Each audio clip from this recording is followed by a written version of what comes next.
কখনো কখনো আমাদের জীবনে দুঃখ আসে এবং তার কারণ হলো সন্দেহ। মানুষ আমাদের উপর সন্দেহ করে, আমাদের কর্ম নিয়ে, আমাদের মানসিকতা নিয়ে, আমাদের কথা নিয়ে, আমাদের চরিত্র নিয়ে। কখনো কখনো আমরা শুভ উদ্দেশ্য নিয়ে কারোর মঙ্গল কামনা করি, তার জন্য কোনো ভালো কর্ম করি, এবং সেই ব্যক্তি আমাদের বন্ধুত্ব নিয়েই, আমাদের সম্পর্ক নিয়ে, আমাদের সততা নিয়ে প্রশ্ন করতে থাকে, আমাদের সন্দেহ করে। তখন আমাদের দুঃখ হয়, কিন্তু এটা হওয়া উচিত নয়। কারণ যখনই কোনো ব্যক্তি আপনাকে সন্দেহ করছে, তাতে আপনারই মূল্য বৃদ্ধি পাচ্ছে। এবার আপনি বলবেন, এ কি করে সম্ভব হতে পারে? একটা কথা বলুন, আপনি কখনো শুনেছেন যে কয়লার শুদ্ধতার পরিমাপ করা হচ্ছে? শোনেননি, কারণ এমনটা কখনো হয়ই না। শুদ্ধতার পরখ শুধুমাত্র সোনার ক্ষেত্রে করা হয়, শুধুই তার শুদ্ধতা নিয়ে সন্দেহ প্রকাশ করা হয়। এই সোনাকে পরখ করা হয়, আর যখন এই সোনা এই পরীক্ষায় উত্তীর্ণ হয়, তখন সেই সোনা কতটা মূল্যবান সেটা সংসার জানতে পারে। সেই রকমই এই সংসার আপনাকেও পরখ করবে। যখন আপনি এই পরীক্ষায় উত্তীর্ণ হবেন, তখন আপনার মূল্য কতটা অধিক সেটা এই সংসারও জানতে পারবে। সেই জন্য যখনই কেউ আপনার উপর সন্দেহ করবে, দুঃখ পাবেন না।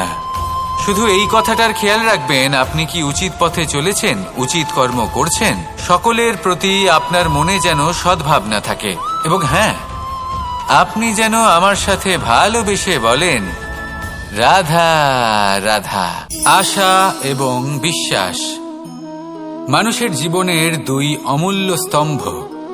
এটাই হলো ঢাল এবং এটাই হলো অস্ত্র। এটাই আমাদের রক্ষা করে এবং এটাই আমাদের জীবনের পথ প্রশস্ত করে। কিন্তু ছোট একটা সমস্যা আছে। এবার যদি আপনি বটবৃক্ষের থেকে এই আশা রাখেন যে এ আমাকে ফল দেবে, তাহলে সেই আশা ভঙ্গ হওয়াই স্বাভাবিক। আর যদি আপনি বিশ্বাস করেন যে খেজুর গাছ আপনাকে ছায়া প্রদান করবে, তাহলে সেই বিশ্বাসও অবশ্যই ভঙ্গ হবে। তাহলে কি করা উচিত? চোখ বন্ধ করে যে কাউকে বিশ্বাস করার আগে বা যে কারোর থেকে আশা রাখার আগে নির্বাচন করুন যে কার ওপর বিশ্বাস রাখতে চান, কার ওপর আশা রাখতে চান। তবে আমি তো বলবো যে বিশ্বাস করতে হলে নিজের ওপর করুন, যে এই সংসারে এমন কোনো কাজ নেই যা আপনি করতে পারেন না। আর শুধু কর্ম করতে থাকুন আর ভরসা রাখুন ঈশ্বরের ওপর, যে উনি আপনার কর্ম দেখবেন আর আপনাকে আপনার কর্মফল অবশ্যই দেবেন, আপনাকে সাফল্য দেবেন। যদি আপনার বিশ্বাস অটল হয়, নিরন্তর পরিশ্রম করেন, তাহলে ঈশ্বর কখনোই আপনার আশা ভঙ্গ হতে দেবেন না। আসুন আর আমার সাথে ভালোবেসে বলুন, রাধা রাধা। আমরা আনন্দ লাভের জন্য ভালোবাসি মা বাবাকে, ভাই বোনকে, পরিবার পরিজনকে, বন্ধুকে, প্রেমিকাকে। আমরা চাই যে সকলে যেন আপন হয়ে থাকেন, আমাদের কাছে থাকেন। কিন্তু মানুষের একটা প্রবৃত্তি আছে যে তিনি যা লাভ করে ফেলেন তার মূল্য তিনি বুঝতেই পারেন না। যদি আপনার বাড়ির কাছে একটা মিষ্টি জলের সরোবর থাকে বা সুন্দর নদী থাকে, তাহলে জলের গুরুত্বটা কি আপনি তা বুঝতেই পারবেন না। সেইখানে আপনি যদি কোনো একটা মরুভূমিতে যান, আপনি অনুভব করতে পারবেন যে এক একটা ফোঁটা জলের কি গুরুত্ব, তার মূল্য কি। সুখের মুহূর্তে যদি আপনজনদের মনে রাখেন, তবে দুঃখের মুহূর্ত নিজে থেকেই দূরে সরে যাবে। ভালোবাসা এবং তার সাথে স্মরণ করা, এটাই তো হলো জীবনের এবং ভালোবাসার আসল মূল্য। আসুন আর আমার সাথে ভালোবেসে বলুন, রাধা রাধা। আমাদের হাতটা দেখুন, এই হাতে 5টা আঙুল আছে যা ভিন্ন ভিন্ন ধরনের, একরকম কেন নয়? কারণ হলো প্রত্যেকের নিজের নিজের গুরুত্ব আছে, নিজের নিজের মাহাত্ম্য আছে। এরা ভিন্ন, তাই একত্রিত হয়ে মুষ্টিবদ্ধ করা সম্ভব, যার দ্বারা আমরা আত্মরক্ষাও করতে পারি, আবার আক্রমণও করতে পারি। যদি 5টি আঙুল সমান হতো, তাহলে মুষ্টিবদ্ধ হতে পারত না, নিজেদের মধ্যে বিভ্রান্তির সৃষ্টি করত। এবার এরকমই কিছু আমাদের সংসারেও হয়। আমাদের দেশ যেখানে একটি ভূমির ওপর ভিন্ন ভিন্ন ধর্মের মানুষ বাস করেন, ভিন্ন ভিন্ন জাতি, ভিন্ন ধর্ম, ভিন্ন ভাষা। কিন্তু যদি আমরা এটা ভাবি যে কিভাবে এই দেশকে কল্যাণের পথে নিয়ে যাওয়া যায়, কিভাবে এর বিকাশ করা সম্ভব, তাহলে আমাদের একত্রিত হওয়া শিখতে হবে। যেইভাবে 5টা আঙুল একত্রিত হয়, মুষ্টিবদ্ধ হয়, সেইভাবেই আপনার যে ভাষাই হোক, যে ধর্মই হোক, যে জাতি হোক না কেন, ঠিক আছে, আবশ্যক হলো আপনার নিজের কর্মভূমির সাথে, আপনার ধরিত্রীর সাথে যুক্ত থাকা, সাথে থাকা। তবেই দেশের উন্নয়ন সম্ভব, তবেই এই দেশ স্বতন্ত্র থাকবে, সফল হবে, আর এই মন প্রসন্ন হয়ে বলবে রাধা রাধা। খেলা খেলতে কে না ভালোবাসেন? আমরা প্রত্যেকেই যখন সময় পাই, সুযোগ পাই, তখনই আমরা কোনো খেলা খেলি। খেলার সময় 2 ধরনের মানুষ ওখানে থাকেন, 1 যারা অংশগ্রহণ করেন, আর 2 যারা দেখতে থাকেন, যারা দর্শক হয়ে দেখেন, যারা নিজের পক্ষের বিজয়ের ফলে উচ্ছ্বসিত হয়ে থাকেন, পরাজয়ের ফলে শোক পালন করেন, পরামর্শ দিয়ে থাকেন। আর বিজয়ী কে হন? বিজয়ী তিনি হন যিনি অংশগ্রহণ করেন। নির্বাচন আপনাকে করতে হবে, আপনি কি করতে চান? আপনি কি খেলোয়াড় হতে চান, নাকি আপনি দর্শক হতে চান? যদি আপনি বিজয়ের আনন্দ লাভ করতে চান, সেই রোমাঞ্চ অনুভব করতে চান, তাহলে খেলতে হবে, ময়দানে আপনাকে নামতেই হবে। পরাজয়ের সম্ভাবনার ভয়ের সাথে আপনাকে লড়াই করতেই হবে, বিপক্ষের আহ্বানকে স্বীকার করতেই হবে, খেলোয়াড় হয়ে উঠতে হবে, তবেই এই বিজয়ের সম্ভাবনা থাকবে। আসলে কি, দর্শক হয়ে পরামর্শ দেওয়া অত্যন্ত সহজ, ময়দানে নেমে অংশগ্রহণ করা অত্যন্ত কঠিন। আর এখানে যেটা সহজ, তা আপনাকে বিজয়ের পথে কখনোই নিয়ে যাবে না। আসুন আমার সাথে ভালোবেসে বলুন রাধা রাধা। এই সংসারে এমন কখনোই হবে না যে আপনি কিছু একটা করলেন কিন্তু তার মূল্য আপনাকে দিতেই হলো না। যে কোনো কাজের জন্য, যে কোনো কর্মের জন্য আপনাকে মূল্য দিতেই হবে। প্রকৃতিও আমাদের এটাই শেখায়। আকাশে দেখুন সূর্যকে, প্রত্যেকদিন আমাদের প্রকাশ প্রদান করেন। এনাকে সূর্যনারায়ণ বলা হয়। ইনি কি মূল্য প্রদান করেন? নিজে জ্বলতে থাকেন। ধরিত্রী মাতা, এই ভূমি, ইনি কি মূল্য প্রদান করেন? প্রহার সহ্য করেন। আমরা এই ধরিত্রীতে প্রহার করে মাটি খুঁড়ে তাতে বীজ বপন করি, তবেই আমরা অন্ন লাভ করি, তবেই ফসল পাই। জীবনে যদি আপনাকে সফল হতে হয়, সম্মান পেতে হয়, যশ পেতে হয়, তাহলে আপনাকে মূল্য দিতেই হবে। যদি আপনি সাফল্য লাভ করতে চান, তাহলে দিন রাত আপনাকে ত্যাগ করতে হবে, যেখানে সমগ্র সংসার সন্তোষ অনুভব করছে, আর আপনাকে করতে হচ্ছে পরিশ্রম। যদি আপনি সম্মান প্রাপ্ত করতে চান, তাহলে আপনাকে সেই সুখ ত্যাগ করতে হবে যা সবার কাছে রয়েছে। যদি আপনি যশ লাভ করতে চান, তাহলে নিজের অন্তরকে মেরে ফেলা আপনাকে শিখতে হবে, তবেই আপনি যশ লাভ করবেন। জীবনে শুধুমাত্র ধন মূল্যবান নয়, কিন্তু এই যে মূল্যের কথা আমি বলছি, সেটা যদি আপনি দিতে পারেন, তাহলে নিশ্চিত রূপে এটা আপনাকে আরো মূল্যবান করে তুলবে, নিশ্চিত রূপে গড়ে তুলবে। তাহলে এটাই করুন আর আমার সাথে ভালোবেসে বলুন রাধা রাধা। মানুষের শরীর থেকে যা কিছু নির্গত হয় সবই পচনশীল, তা থেকে দুর্গন্ধ বেরোয়, একটা ঘৃণাবোধ জন্ম নেয়। আমাদের রক্ত হোক, অবশিষ্ট হোক, ঘাম হোক, নিঃশ্বাস হোক, আবার এমনকি যখন আমরা মনুষ্য শরীর ত্যাগ করি, তারপরেও এই শরীরেও পচন ধরে, তার থেকে দুর্গন্ধ বেরোয়। কিন্তু বিষয়টা হলো, এটা আমাদের হাতেই নেই। তাহলে আমাদের হাতে কি রয়েছে? আমাদের কর্ম, আমাদের উদ্দেশ্য, আর আমাদের বাণী। যদি এইগুলো শুভ রাখেন, তাহলে শুধু নিজে সুগন্ধিত থাকবেন না, এই সমগ্র সংসারকে সুগন্ধিত করে তুলবেন। কথায় আছে যে বাণীর থেকে অধিক মূল্যবান আর কিছুই নেই। সেই জন্য যে কোনো কথা বলার আগে নিজের শব্দকে নিজের মনের তুলাদণ্ডে মেপে দেখুন, তারপরে তার প্রয়োগ করুন। কখনো কখনো এমনও হতে পারে যে আপনার কথা কারোর জীবনে আশীর্বাদ হয়ে দাঁড়ালো, যার দ্বারা হয়তো সে শক্তি এবং প্রসন্নতা লাভ করলো।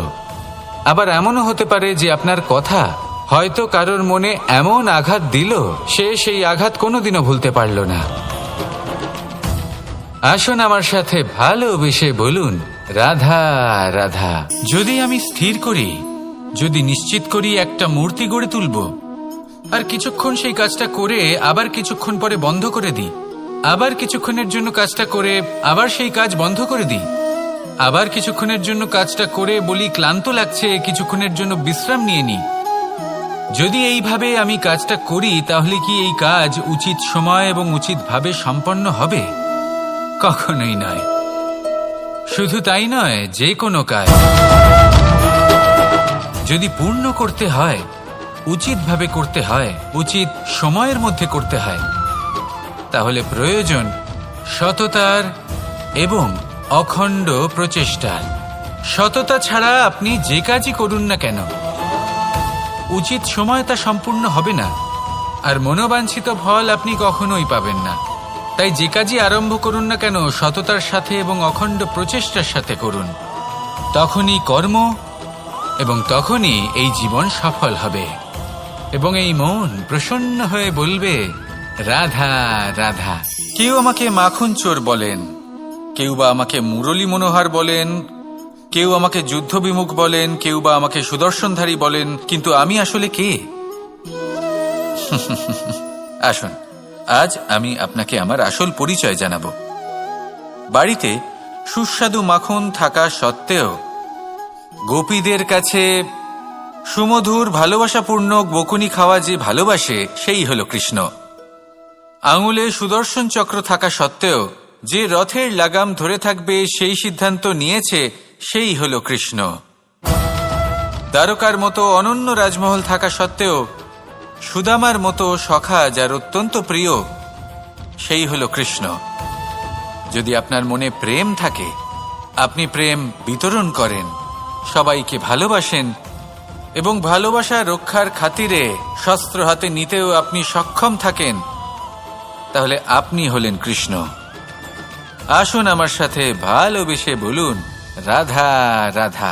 ব্যায়াম, এই শব্দ আমরা সকলে শুনেছি, আর এটা সারা জীবন আমাদের সাথেই থাকে কোনো না কোনো রূপে। যখন আমরা জন্মগ্রহণ করি, চলতে শিখি, প্রথমে আমরা হামাগুড়ি দিয়ে চলি, পরে চলতে চেষ্টা করি কিন্তু পড়ে যাই। তখন আমাদের বাড়ির গুরুজনেরা আমাদের আটকান না, ওনারা মনে করেন এইভাবেই আমাদের সন্তান চলতে শিখবে, এইভাবেই তার পা আরো মজবুত হবে, যা অত্যন্ত গুরুত্বপূর্ণ। এইবার জীবনকালে যতই আমরা এগোতে থাকি, এই ব্যায়াম বিভিন্ন রূপে আমাদের সাথেই থাকে। কিন্তু আপনি কি জানেন যে এই ব্যায়ামের তাৎপর্য আসলে কি? আপনি কি জানেন এই ব্যায়ামের মর্ম আসলে কি? যখনই আমরা এই ব্যায়াম করি, আমাদের শরীরের মাংসপেশি ক্ষয় হয়। প্রথমে তা ক্ষয় হয়, তারপর আবার তা নির্মিত হয়। আরো শ্রেষ্ঠ, আরো শক্তিশালী মাংসপেশি আমরা লাভ করি। অর্থাৎ এই ব্যায়াম হলো সৃজনের বিজ্ঞান। এই ব্যায়াম আমাদের জন্য অত্যন্ত আবশ্যক। সেই জন্য জীবনে যখনই কোনো কিছু নষ্ট হয়ে যায়, চলে যায়, তখন হতাশ হয়ে পড়বেন না, তাকে পুনর্নির্মাণ করার চেষ্টা করবেন। আর এই শিক্ষা আমরা লাভ করি পাখিদের থেকে। যখনই বর্ষা হয়, ঝড় আসে, যখন পাখির বাসা ভেঙে চুরমার হয়ে যায়, তারা হার মেনে নেয় না। সে আবার অল্প অল্প করে সব খুঁজে একত্রিত করে আবার নিজের বাসা বানিয়ে তোলে, পুনরায় এক জীবনকে জন্ম দেয়, এক নতুন পরিবারকে জন্ম দেয়।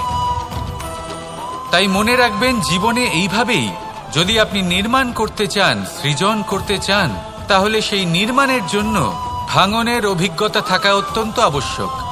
ভগ্ন বস্তুকেও সম্মান করা অত্যন্ত আবশ্যক। এই আচরণ মনে নিয়ে আসুন, মন প্রসন্ন হয়ে বলবে, রাধা রাধা। যখন আমরা কোনো বনে প্রবেশ করি, তখন এই সবুজ ঘাস দেখে, এই কোমল ঘাস দেখে আমাদের মন প্রফুল্ল হয়ে ওঠে। ভিন্ন ভিন্ন প্রজাতির ফুল, ভিন্ন ভিন্ন রঙের ফুল দেখে এই মন আনন্দে ভরে ওঠে। এখানে শিশুরা আনন্দ লাভ করে, বড়রা ভোজন গ্রহণ করেন, কথাবার্তা বলেন, হাঁটাহাঁটি করে বেড়ান।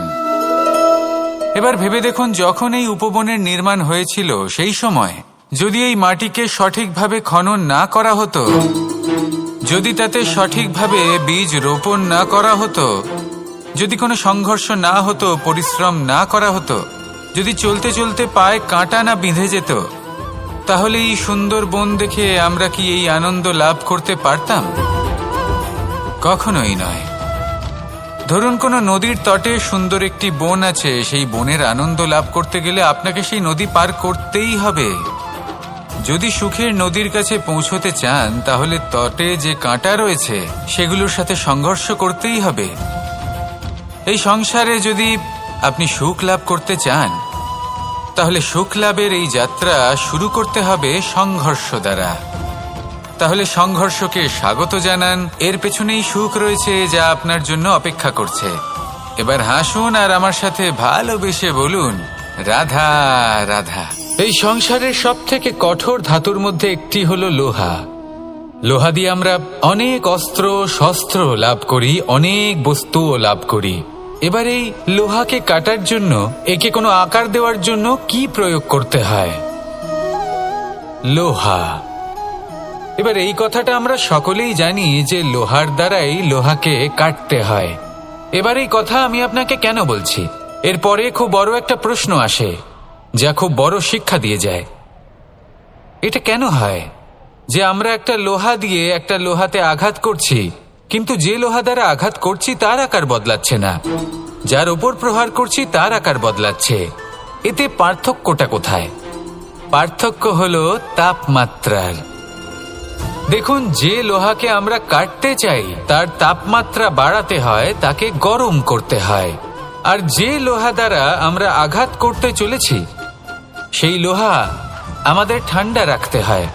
অর্থাৎ ঠান্ডা লোহা গরম লোহাকে কেটে দেয়। এবার এই শিক্ষা কি আমাদের জীবনে যথেষ্ট নয়? আমাদের জীবনে অনেক সমস্যা আসতে পারে, কিন্তু আমাদের এই বিষয়ে বিশেষ খেয়াল রাখতে হবে যে আমাদের মনকে আমরা যেন ঠান্ডা রাখি, এই মস্তিষ্ককে শান্ত রাখতে হবে। যদি আমরা ক্রোধ বা ঈর্ষার আগুনে জ্বলতে থাকি, বিদ্বেষের আগুনে জ্বলতে থাকি, তাহলে আমরাও সেই লোহার মতোই হয়ে যাব যার তাপমাত্রা অত্যন্ত বেশি। তখন যে কেউ এসে আমাদের বিচ্ছিন্ন করে চলে যাবে। মনে রাখবেন, যিনি যত বেশি স্থির বুদ্ধির অধিকারী, যিনি হলেন সব থেকে বেশি শান্ত, তিনি হলেন সব থেকে বেশি বলশালী। তাহলে শান্ত থাকুন আর আমার সাথে ভালোবেসে বলুন, রাধা রাধা। বড়ই অদ্ভুত ব্যাপার। একটি পাথরের প্রতিমা যখন মন্দিরে স্থাপিত হয়, তখন তা আমাদের কাছে ভগবান সম হয়ে দাঁড়ায়। কিন্তু যখন একজন জীবিত মানুষ মন্দিরে গিয়ে থাকেন, তখন তার শরীর, মন, আত্মা সেই সব পাথর সম হয়ে দাঁড়ায়। কিন্তু এমনটা আমি ঠিক কেন বললাম? ভেবে দেখুন। মানুষ এটা চান যে কোনো পরিস্থিতি, যে কোনো স্থানেই তার বিজয় হোক, কিন্তু এখানে এসে সে পরাজিত হয়। এরকম ঠিক কেন হয়? সমস্ত খেলা হলো ভাবনা চিন্তার, বিচারধারার, দৃষ্টিভঙ্গির, উত্তরদায়িত্বের খেলা। পাষাণের এই প্রতিমা, তার একটি উত্তরদায়িত্ব আছে, আশা ধরে রাখার দায়িত্ব। সেই আশা জানিয়ে মানুষ মন্দিরে আসেন। তেমনি মানুষের একটি উত্তরদায়িত্ব আছে যেটা সে ভুলে যায়। আর সেই উত্তরদায়িত্ব হলো এটা, যে মন্দিরে যে ভগবানকে সে প্রসন্ন করতে যাচ্ছে, তাকে সে তখনই খুঁজে পাবে যখন পূর্ণরূপে সে সমর্পিত থাকবে। যদি মনে সমর্পণের ভাব না থাকে, তাহলে ভগবান কখনো প্রসন্ন হবেন না। নিজের উত্তরদায়িত্ব বোঝার বদলে মানুষ শুধু একটা অনুষ্ঠান পালন করেন। যেমন ফুলের একটা মালা অর্পণ করেন, আর সেই কারণেই তিনি পরাজিত হন। আপনি ফুলের মালা অর্পণ করুন, প্রসাদ অর্পণ করুন, কিন্তু মনের মধ্যে পূর্ণ সমর্পণের ভাব থাকা প্রয়োজনীয়। তবেই আপনি মন্দিরে গিয়েও প্রাণবন্ত হয়ে থাকতে পারবেন, তবেই ঈশ্বরকে প্রসন্ন করতে পারবেন। আসুন আমার সাথে ভালোবেসে বলুন, রাধা রাধা। সময় এবং ধন, একটা যা প্রকৃতি আমাদের দান করেন, আর একটা যা আমরা নিজেরা অর্জন করি। কিন্তু যখন হারিয়ে ফেলার প্রসঙ্গ আসে তখন আমরা এই দুই একসাথে হারিয়ে ফেলি। এই সময় যদি আপনি গুনতে থাকেন তাহলে তা এমনিও নষ্ট হয়ে যাবে, কারণ সময় গণনা করতে আপনি যে সময় ব্যতীত করেন তা তো এমনিই নষ্ট হয়ে যায়। এই সময়কে যদি আপনি একত্রিত করার চেষ্টা করেন তাহলে তা সম্ভব হবে না। সময়ের বিষয়ে শুধু একটাই কথা বলবো, আপনি যদি একে ব্যবহার করেন তাহলেই জীবনে বৃদ্ধি হবে। ধনের সাথেও এটাই হয়। কথায় আছে যে এই ধনের দ্বারাই ধন অর্জন করা সম্ভব। যদি আপনি এই ধনের যত্ন নেন এবং একে সামলে রাখেন তাহলে ধন আপনাকে সামলে রাখবে। এবার সময় আমরা প্রচুর পরিমাণে পাই, কিন্তু তার অর্থ এটা নয় যে আমরা তা নষ্ট করি। বাস্তব অর্থে সময় তা অত্যন্ত মূল্যবান। এর সদ্ব্যবহার করা যদি আপনি শিখে যান তবে এই সময়ও আপনাকে অবশ্যই অতি মূল্যবান করে তুলবে। আসুন আর আমার সাথে ভালোবেসে বলুন, রাধা রাধা।